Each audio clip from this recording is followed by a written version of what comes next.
இந்த லெசனோட final video இது. இதில் நம்ம பார்க்க போகிறது ஹிண்ட்ரன்ஸ் ஆஃப் காமர்ஸ். காமர்ஸோட தடைகள் என்னெல்லாம்.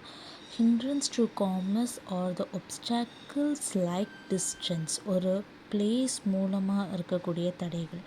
அதாவது பிளேஸ் அப்படிங்கிறது ரொம்ப ரொம்ப மெயினான ஒரு திங். ஒரு கூட்ஸை விற்கிறது.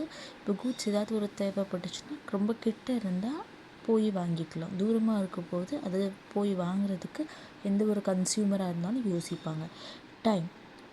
டைம் கேப் அப்படின்னா அப்போ ஒரு கூட்ஸ் நம்ம ஆர்டர் போடுறோம், குறிப்பிட்ட டைமுக்குள்ளே நம்மக்கிட்ட சேரணும்னு நினைக்கிறோம். இது செகண்ட்.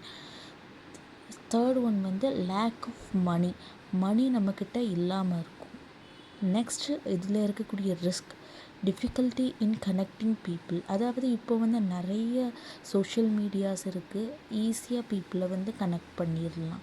அமேசான், ஃப்ளிப்கார்ட்னு நிறைய கூட்ஸ் அண்ட் சர்வீசஸை விற்கக்கூடிய ஆன்லைன் பிளாட்ஃபார்ம் மூலமாக கன்சியூமர்ஸ் கிட்ட போய் ரொம்ப ஈஸியாகவே அந்த கூட்ஸ் போய் சேர்ந்துடும்.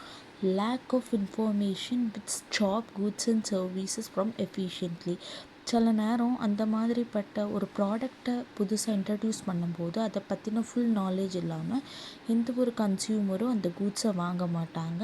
அந்த மாதிரி இருக்கக்கூடிய டைமில் அந்த ப்ராடக்ட் கஸ்டமர்ஸை போய் ரீச் பண்ணுறது கஷ்டம். இது எல்லாமே ஓவர் கம் பண்ணணும்னா ஃபஸ்ட்டு டிரான்ஸ்போர்ட்டேஷன் ஃபெசிலிட்டிஸ் ரொம்ப ஈஸியாக இருக்கணும். செகண்ட், வேர் ஹவுசிங், அந்த பொருளை கொண்டு போய் ஸ்டோர் பண்ணக்கூடிய இடம் ஈஸியாக இருக்கணும். தேர்டு பேங்கிங் ஃபெசிலிட்டிஸும் ரொம்ப நல்லா இருக்கணும். ஃபோர்த்து இன்சூரன்ஸ் பண்ணியிருக்கணும். ஃபைனலாக என்ன சொல்கிறாங்கன்னா, intermediaries like retailers as well as e-commerce solutions. இடையில் ஒரு இன்டர்மீடியேட்டர் கரெக்டான வேலையை பண்ணணும். ஃபார் எக்ஸாம்பிள், ஒரு ஆர்டரை போடுறோம், அந்த ஆர்டர் ப்ரொடியூசர்கிட்ட போய் ரீச் ஆகி அது ஒரு இன்டர்மீடியட் ஏதாவது ஒரு பர்சன் மூலமாக நம்மக்கிட்ட இந்த பொருள் சேரணும்.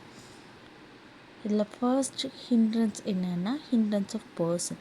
ஒரு பர்சனால் வரக்கூடிய hindrance. Difficulty connecting producer and consumers. ஒரு ப்ரொடியூசரையும் கன்சியூமரையும் கனெக்ட் பண்ணுறதுல நிறைய டிஃபிகல்ட்டி இருக்குது.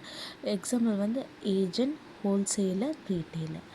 Hindrance of place. ஒரு பிளேஸில் இருக்கக்கூடிய தடை என்னன்னு பார்க்க போகிறோம். Goods are in wrong location. அதாவது ஒரு கூட்ஸ் போய் சேரக்கூடிய லொக்கேஷன் ராங் ஆகிட்டுனா அது ஒரு தடை. ஸோ இது ஹிண்ட்ரன்ஸாக இல்லாமல் இருக்கணும்னா இதுக்கு நல்ல ட்ரக்ஸோ இல்லை ஷிப்ஸோ தேவைப்படும். Hindrance of time. Goods are unavailable when needed. அதாவது குறிப்பிட்ட டைமுக்குள்ளே அந்த கூட்ஸ் மக்களை சேர்ந்து அடையிறதுங்கிறது ரொம்ப மெயின். இது ஒரு தடையாக இருக்குது. இது எல்லாமே கரெக்டாக இருக்கணும்னா அந்த பர்டிகுலர் கடைக்கு கிட்டேயே வேர் ஹவுஸ் பண்ணுறதுக்கும் ஸ்டோர் பண்ணுறதுக்கான ஃபெசிலிட்டிஸ் இருக்கணும்.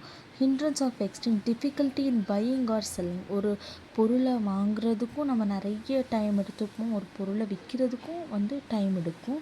So money and banking facilities ஈஸியாக இருக்கணும். இது இந்த ஒரு ஹிண்ட்ரன்ஸாக இருக்கக்கூடாது.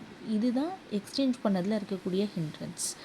ஃபார் எக்ஸாம்பிள், நம்ம ஒரு பொருளை ரிட்டர்ன் போட்டுட்டோம் அப்படின்னா அந்த ரிட்டர்ன் பிக்கப் எப்போ அப்படிங்கிறத இது பண்ணுவாங்க.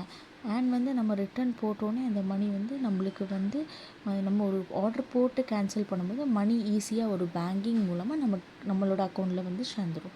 Hindrance of risk, loss from theft, damage etcetera. இதோட எக்ஸாம்பிள் இன்சூரன்ஸ். ஃபார் எக்ஸாம்பிள், ஒரு ப்ராடக்ட் இருக்குதுன்னா அங்கேருந்து வரக்கூடிய வழியில் தெஃப்ட்னாலேயோ இல்லை டேமேஜ் ஆகியோ வர சான்சஸ் இருக்குது. ஸோ இது ஒரு டைப் ஆஃப் ரிஸ்க் தான். Hindrance of information, lack of awareness about products. Example, advertising. First ஒரு ப்ராடக்டை ஒரு ப்ராப்பர் அட்வர்டைஸ்மெண்ட் இல்லாமல் வாங்கும்போது அதை எப்படி யூஸ் பண்ணுங்கிற அதோட யூசேஜ் நம்மளுக்கு தெரியாமல் போகும். அண்ட் அதோடைய ரிவ்யூஸும் நம்மளுக்கு தெரியாமல் போகும். தேங்க்யூ.